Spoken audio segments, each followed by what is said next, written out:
Ooh, today we got the luckiest man of the gold rush. Like, comment, subscribe, grind 90k, turn it to 1 mil. Those who came close to being lucky and work our way towards the luckiest of them all. Number 7, James Marshall. James Marshall. W. Marshall's story is one of the most fascinating you'll ever hear. It all began in 1848. Marshall, who was a carpenter by trade, was placed in charge of building a sawmill on the American River in California. While performing some of the final tests on the sawmill, Marshall spotted some reflective specks at the bottom of the river. As he reached in and pulled it out, he was shocked to I'm not saying nothing. Discover gold.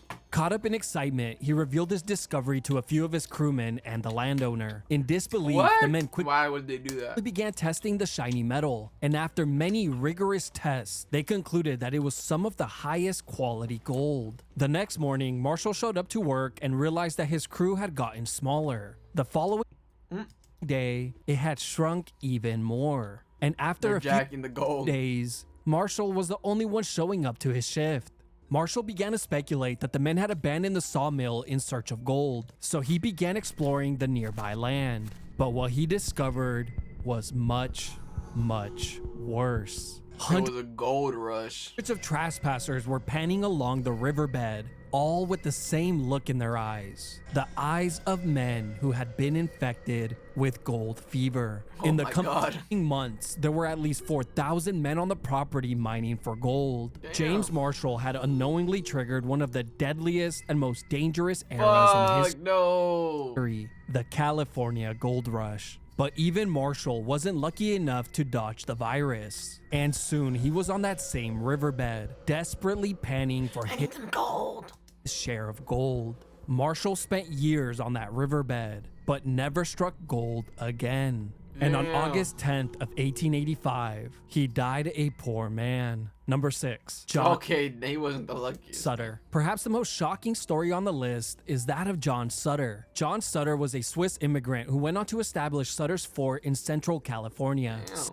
49,000 acres of land from the Mexican government in 1841. The goal was to create a self-sufficient city in the hopes that it would attract Swiss and German immigrants to California. With this dream in mind, he quickly began to hire men to build farms, ranches, distilleries, and mills. Years went by, and the possibility of building a city on his acres of land was becoming a reality. But what happened next, no one could have ever predicted. One day, one of his workers was adamant about speaking with him, and once they were face to face, the man opened his hand to show him what he had found. That man was James Marshall. John Sutter instructed Marshall not to tell anyone about his discovery, and almost immediately, Sutter began to purchase more land in the surrounding areas. But buying land took time, and before Sutter could begin to search for his gold, thousands of trespassers and squatters flooded his land. Unable to remove them all, they savagely tore up every inch of his property.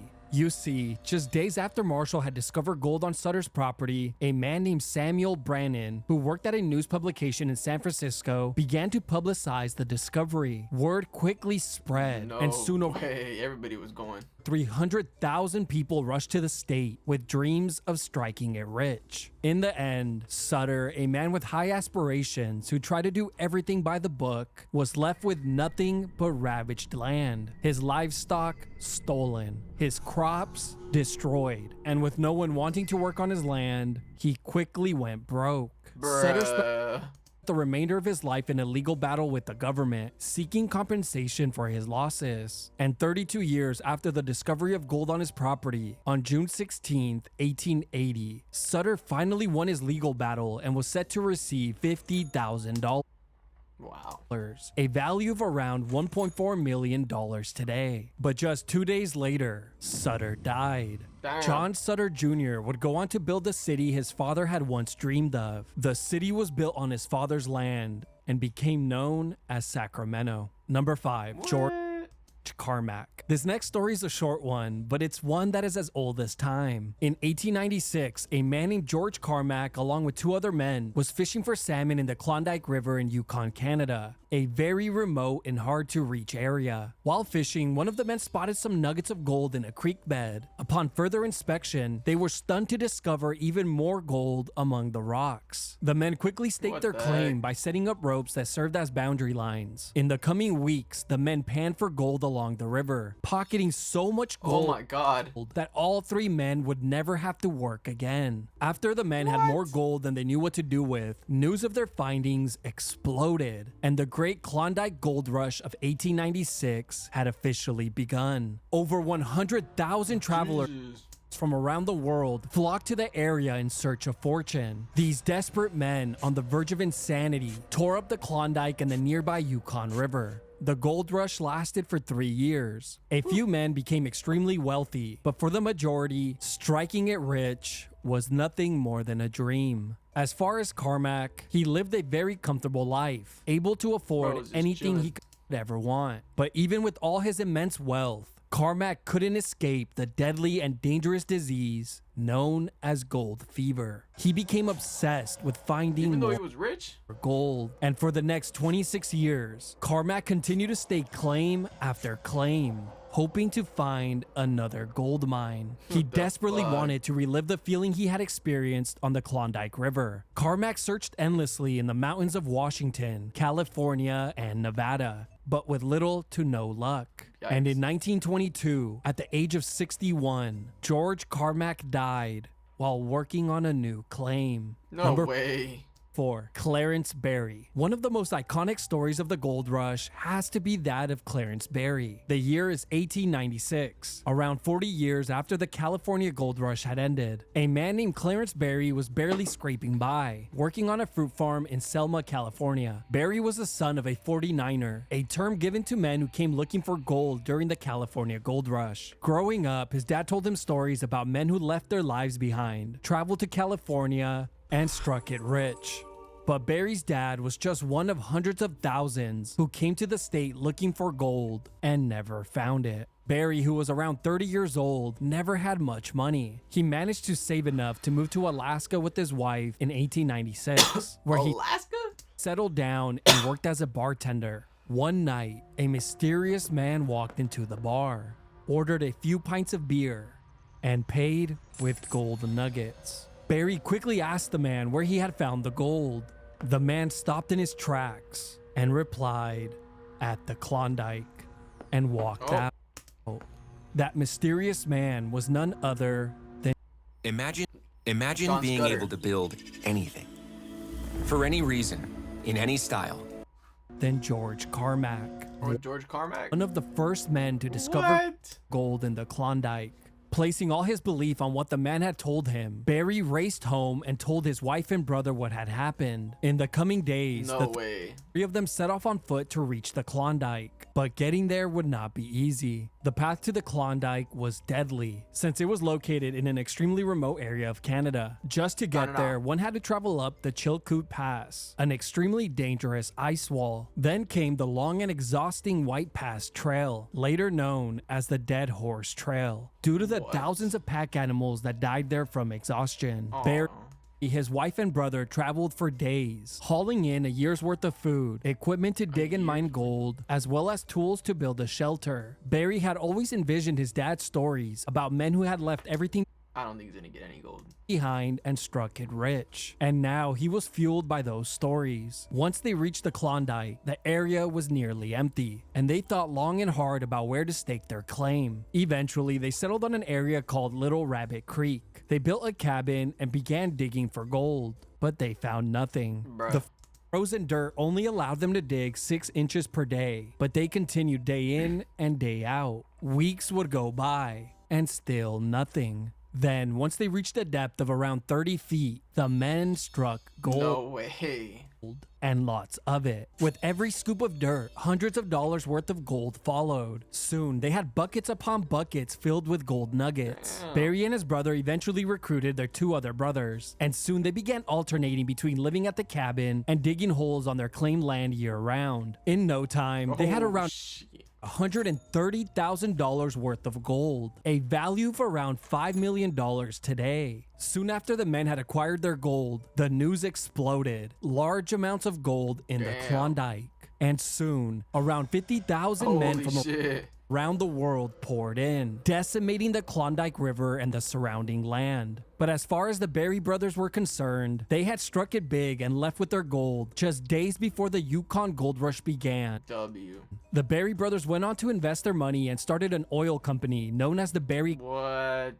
Corporation. Today, that company trades on the New York Stock Exchange, and in 1996, the company sold its 100 millionth oil barrel. Barry and his brothers had done it. They Made not it big. only became, but surpassed all of the men in their father's stories. Number 3, Samuel Brannan. This next story is one of pure luck and ingenuity. At Luck. age of 14, Samuel Brannan began to take an interest in the printer trade. He spent countless years perfecting his craft, and by the age of 27, he had made his way to California in search of a better life. Let me guess, you got the first story that gold was gonna Settling in take San my Francisco. Thanks to his knowledge of working the printer press, he successfully established the California Star, the first newspaper in San Francisco. Using the money he made from selling newspapers, he opened multiple convenience stores in the San Francisco and modern-day Sacramento area. In 1847, while working at his Sacramento store, a few men came in and purchased some pans. But oddly enough, they paid for the pans with And gold gold. nuggets. Around this time, Brannan began to hear rumors and whispers of a man who had discovered gold nearby as Sutter's Fort. And since Brannan owned the only convenience store near Sutter's Fort, he quickly began to buy every Holy pan shit.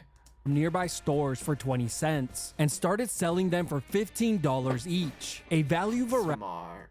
$600 today. But here's where things get even crazier. Brannan was set to make even more money by publishing the first newspaper announcing the discovery of gold at Sutter's Fort. But get this, as soon as his workers saw what was to be printed, They did.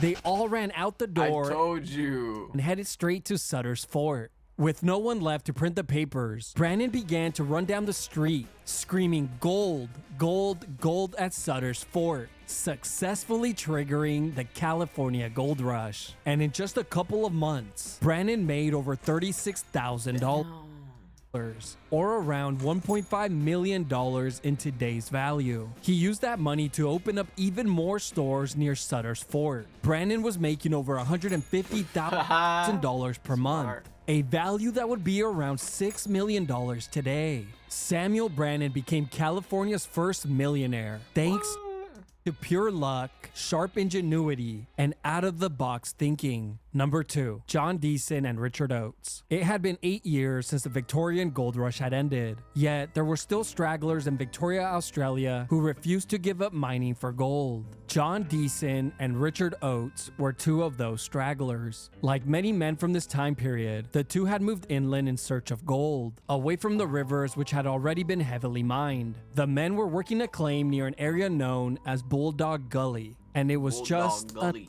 another day. Like the many days before it, Deason was scraping the surface of the soil with his pickaxe, when suddenly, Boom, hit some.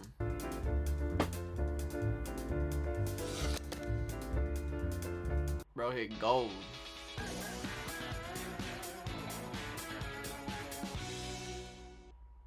hit some he heard gold. and felt something unusually hard underneath the soil. What happened next is nothing Pure short luck. of a miracle. Just 1 inch beneath the surface lay a gold nugget. But as Deason went to pick it up, he realized that it was firmly embedded in the soil. The big old nugget. So he carefully placed his pickaxe underneath it to break it loose. But as soon as he cranked the handle, the pickaxe immediately snapped. The two men began to swipe away the dirt around the gold nugget, and with every sweep, more gold was Oh revealed. my god. 2 swipes turned to 3, then 4, 5, and so on. A few minutes later, the men were staring at a gold nugget that spanned 2 feet in length with a depth of 1 foot. They didn't know it at the time, but they had just found the largest gold nugget in history. It weighed around 241 pounds. The nugget was so heavy, it had to be cut into 3 pieces just to be carried out. Within days, the gold nugget was sold, and the two men pocketed around 9,400 pounds, a value that would be around $6 million today. Today, the site is marked Today. with a stone monument over the area where the gold nugget was found. Number 1, Kevin Healer. When it comes to luck alone, there might not be a man or woman more lucky than Kevin Healer. In 1980, Kevin Healer had suffered a back injury that required surgery. His doctor advised him to walk as much as possible to ensure a speedy and healthy recovery. At the time, Kevin and his wife were living in an RV in Australia with their kids, and they decided they might as well buy a couple of metal detectors and put them to use if they were going to be walking so much. Being new to the hobby, they weren't very familiar with how the devices worked, but they decided to take them out to a field to learn. Kevin and his wife exited the car and went in opposite directions, but just a few steps from the road where they had parked, Kevin's metal detector gave a faint reading. Not thinking much of it, he figured it was probably a malfunction and decided to keep moving. As he began to walk away, for one reason or another, he changed his mind. During this time, his wife Beth had been searching in a nearby area, but eventually headed toward Kevin to meet up with him. As she worked her way toward him, from a distance, she saw what looked like Kevin on the floor. Thinking the worst, she quickly ran to him to see what was wrong. And as she got closer, she saw Kevin shaking, with tears running down his face. Next to him lay a small hole in the ground, and inside, the largest gold nugget she had ever seen. As they both began to frantically dig the nugget out, its size just grew and grew. It seemed to have no end. After some time, the couple were staring at a gold nugget that spanned over 18 inches in length and weighed what the fuck? 61 pounds, making it the second largest nugget of gold ever discovered. But it gets even better. The nugget was 99% pure gold, an extremely rare level of purity. Kevin and Bep were in such shock after discovering the nugget that they rushed back to their RV and placed it underneath their bed, sleeping on top of it for the next few days until they finally figured out what to do with it. They settled that the best way to sell it was through an auction, where it was quickly sold to a Las Vegas casino for $1 million. That's it? Value of around $4 million today. The sale drastically changed Kevin and his family's life forever, as they became millionaires in the blink of an eye. Thanks to the gold nugget, the couple were able to purchase their very first home, choosing to live the rest of their lives beside the field that had given them everything. No way. Wow, what? Like, I was subscribed, man. There's no way they went over there. Bye, have a great time.